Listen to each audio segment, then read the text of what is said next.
মনে গত 20-30 বছর যাবৎ আছে, এটা নিয়ে আলোচিত হচ্ছে।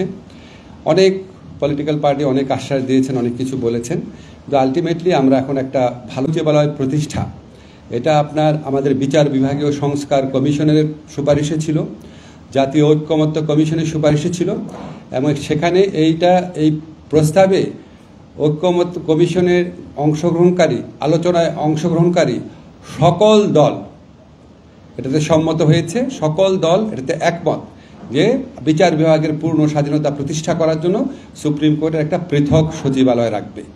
তো পৃথক সচিবালয়ের একটা আইনের নীতিগত অনুমোদন আমরা এর আগে একটা উপদেষ্টা পরিষদের মিটিংয়ে করেছিলাম।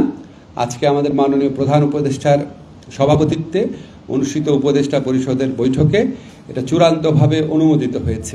তা আপনারা বলতে পারেন যে আজকে আমরা মাজদার হোসেনের মামলার যে রায় ছিল সেটার পরিপূর্ণ বাস্তবায়ন এবং বিচার বিভাগের স্বাধীনতা পরিপূর্ণরূপে প্রতিষ্ঠার যে শেষ ধাপ সেটা সম্পন্ন করলাম আইনগতভাবে।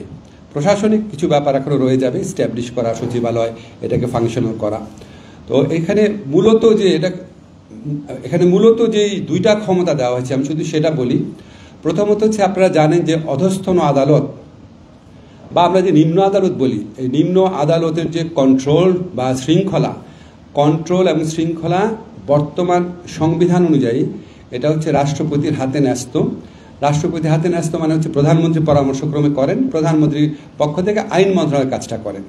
প্রায়োগিকভাবে নিম্ন আদালতের বিচারকদের যে শৃঙ্খলা এবং কন্ট্রোল যে বিধানগুলা, সেটা নিম্ন আদালতের বিচারকদের ক্ষেত্রে এটা আইন মন্ত্রণালয় করে থাকে সুপ্রিম কোর্টের পরামর্শক্রমে। তো এই অধ্যাদেশ কার্যকরী হওয়ার পর নিম্ন আদালতের বিচারকদের যে কন্ট্রোল বলতে কি বোঝায় এটা বলি। নিম্ন আদালতের বিচারকদের পদায়ন, বদলি, পদোন্নতি, শৃঙ্খলাজনিত বিষয়াদি, ছুটি সংক্রান্ত বিষয়াদি, এমনকি নিম্ন আদালতের বিচারকদের নিয়োগ, কর্মের শর্তাবলী নির্ধারণ, সমস্ত কিছু সুপ্রিম কোর্টের সচিবালয় করবে। আইন মন্ত্রণালয় যেটা করতো এটা সম্পূর্ণভাবে সুপ্রিম কোর্টের সচিবালয়ের হাতে চলে যাবে। বাট এটা কয়েকটা জিনিস খেয়াল রাখবেন। এক নাম্বার হচ্ছে, শুধুমাত্র বিচার কাজে নিয়োজিত যারা আছেন সেই বিচারকদের কন্ট্রোল, শৃঙ্খলা এবং ছুটির বিষয়াদি সুপ্রিম কোর্টের সচিবালয়ের হাতে চলে যাবে। কিন্তু অন্য যারা আছেন বিচার বিভাগে যারা কাজ করেন বিচারক, তারা অন্য কোনো জায়গাতে প্রশাসনিক দায়িত্ব পালন করেন। যেমন ধরেন নির্বাচন কমিশন, দুর্নীতি দমন commission, judicial administration training institute, আইন কমিশন, এই ধরনের প্রতিষ্ঠানে, সরকারি প্রতিষ্ঠানে বিচার বিভাগীয় কর্মকর্তারা, নিম্ন আদালতের বিচারকরা প্রশাসনিক দায়িত্ব পালন করেন। মন্ত্রণালয়ের মধ্যেও ওনারা প্রশাসনিক দায়িত্ব পালন করেন। এই যে প্রশাসনিক দায়িত্ব নিম্ন আদালতের যে বিচারকরা পালন করবেন, ওনাদের কাজের শৃঙ্খলা, ছুটির বিষয়াদি, কন্ট্রোল, এটা কিন্তু আইন মন্ত্রণালয়ের হাতেই থাকবে। শুধুমাত্র নিম্ন আদালতের বিচারক যারা আছেন তাদের কন্ট্রোল, নিয়ন্ত্রণ, তত্ত্বাবধান, শৃঙ্খলা, ছুটিজনিত বিষয়াদি উচ্চ আদালতের হাতে চলে যাবে। উচ্চ আদালত তার সচিবালয়ের মাধ্যমে এই ক্ষমতা প্রয়োগ করবে। এটার পেছনে সবচেয়ে বড় কারণ হচ্ছে, আপনারা জানেন বিগত ফ্যাসিস্ট সরকার আমলে প্রচণ্ডভাবে আমরা দেখেছি নিম্ন আদালতে যারা বিচারক থাকতেন তাদেরকে আইন মন্ত্রণালয় কন্ট্রোল করত। আইন মন্ত্রণালয়ের ইচ্ছায় নিম্ন আদালতের বিচারকরা জামিন দিবেন কি দিবেন না, সাজা দিবেন কি দিবেন না, এই ধরনের সিদ্ধান্ত নিতেন। এমন অনেক অভিযোগ আমরা শুনতাম, এমন অনেক কিছু আমরা দেখতাম।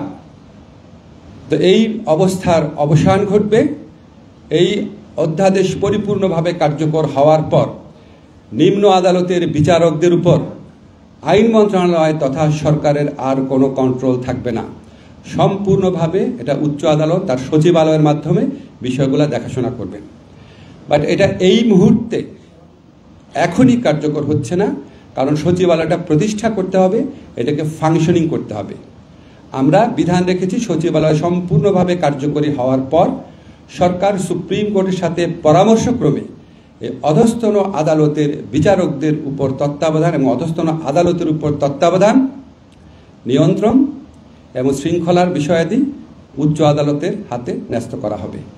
আশা করছি আমরা উচ্চ আদালতের সচিবালয় কয়েক মাসের মধ্যে সম্পূর্ণ কার্যকর হয়ে যাবে, গঠন করা হয়ে যাবে এরপর থেকে নিম্ন আদালতের বিচারকদের নিয়ন্ত্রণ, তত্ত্বাবধান, শৃঙ্খলা এবং ছুটির বিষয়াদি সম্পূর্ণভাবে উচ্চ আদালতের সচিবালয়ের মাধ্যমে পরিচালিত হবে। সরকারের আর কোনো কন্ট্রোল থাকবে না। এটা হচ্ছে একটা আসপেক্ট। সেকেন্ড আসপেক্ট হচ্ছে উচ্চ আদালতের সচিবালয়ের মাধ্যমে নিম্ন আদালতের যে আর্থিক ব্যবস্থাপনা বা আর্থিক স্বাধীনতা সেটাও নিশ্চিত করা হয়েছে। এখানে আমরা কতগুলো বিধান করেছি। নাম্বার 1 বিধান হচ্ছে আদালতের, উচ্চ আদালতের বা নিম্ন আদালতের পুরা বিচার বিভাগের, সম্পূর্ণ বিচার বিভাগের উন্নয়ন বা সম্পূর্ণ উচ্চ আদালত বিচার বিভাগের আপনার যে কোনো ধরনের প্রকল্প গ্রহণ করার ক্ষেত্রে সচিবালয়ের নেতৃত্বে, উচ্চ আদালতের সচিবালয়ের নেতৃত্বে, সুপ্রিম কোর্টের সচিবালয়ের নেতৃত্বে একটা যাচাই বাছাই কমিটি থাকবে। যাচাই বাছাই কমিটি প্রকল্প গ্রহণ করবে। সেই প্রকল্প একটা কমিটির কাছে পাঠানো হবে পরামর্শের জন্য। সেই কমিটির প্রধান থাকবে উচ্চ আদালতের প্রধান বিচারপতির অনুমোদন বা সম্মতিতে, বা উনি যার নাম রেফার করবেন সেরকম একজন আপিল বিভাগের বিচারকের নেতৃত্বে একটা কমিটি থাকবে। সেই কমিটি যখন সুপারিশ করবে, সুপারিশ করার পর সুপারিশকৃত প্রকল্পের প্রাক্কলিত ব্যয় যদি 50 কোটি টাকা বা তার কম হয়, সেই ক্ষেত্রে প্রধান বিচারপতি এটা অনুমোদন করবেন, আর কারো অনুমোদনের প্রয়োজন হবে না। 50 কোটি টাকার যদি বেশি হয় তখন প্রধান বিচারপতি এটা পরিকল্পনা কমিশনের মাধ্যমে একনেকের সভায় উপস্থাপন করবেন।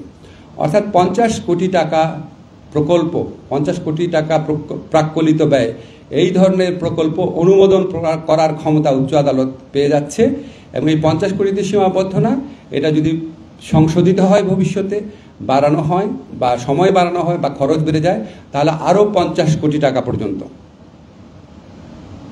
সম্পূর্ণ নিজের এখতিয়ারে অনুমোদন করার ক্ষমতা প্রধান বিচারপতি থাকবে। এটা একটা আর্থিক স্বাধীনতার একটা দিক। সেকেন্ড দিক হচ্ছে উচ্চ আদালতের বিচারকদের বা উচ্চ আদালতের এবং একই সাথে সাথে এই সচিবালয়ের সকল খরচাদি, সকল ব্যয় আমাদের যে সংযুক্ত তহবিল আছে সেটার উপর দায়যুক্ত থাকবে। অর্থাৎ কনসলিডেটেড ফান্ড যে আছে সেটাতে চার্জ হবে। এখানে বাড়ানো কমানোর কোনো স্কোপ থাকবে না। সরকারের পক্ষ থেকে যখন এই বাজেট, সরকারের পক্ষ থেকে থার্ড দিক হচ্ছে সরকারের পক্ষ থেকে যখন উচ্চ আদালতের বাজেট অনুমোদন করা হবে, এই বাজেট ব্যবস্থাপনার সম্পূর্ণ স্বাধীনতা উচ্চ আদালতে থাকবে।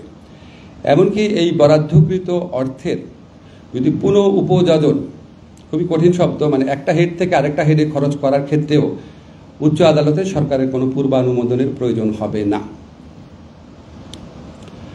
মোটামুটি আর্থিক স্বাধীনতা আমাকে একটু দেখে নিতে হচ্ছে, বুঝতেই পারছেন আমি আর্থিক ব্যাপার এত বুঝি না। আচ্ছা, মোটামুটি এই হচ্ছে আর্থিক স্বাধীনতার ব্যাপার। মানে আমি যদি আমার কথাগুলোকে বোঝা গেছে না, অনেক কঠিন লেগেছে? আচ্ছা, ঠিক আছে। এটাই হচ্ছে আমাদের, এই যে আমি আপনাকে বাজেট প্রণয়ন, বাজেট ব্যবস্থাপনা, প্রকল্প গ্রহণ, তারপরে সচিবালয় প্রতিষ্ঠার সংক্রান্ত যে বিধান আছে, সেই বিধান এই আইনটা গেজেটে প্রকাশিত হওয়ার পর, গেজেট নোটিফিকেশন হওয়ার পর। Immigration to Canada. We provide the best quality service and solution for Canada immigration. Please visit our website and contact for details.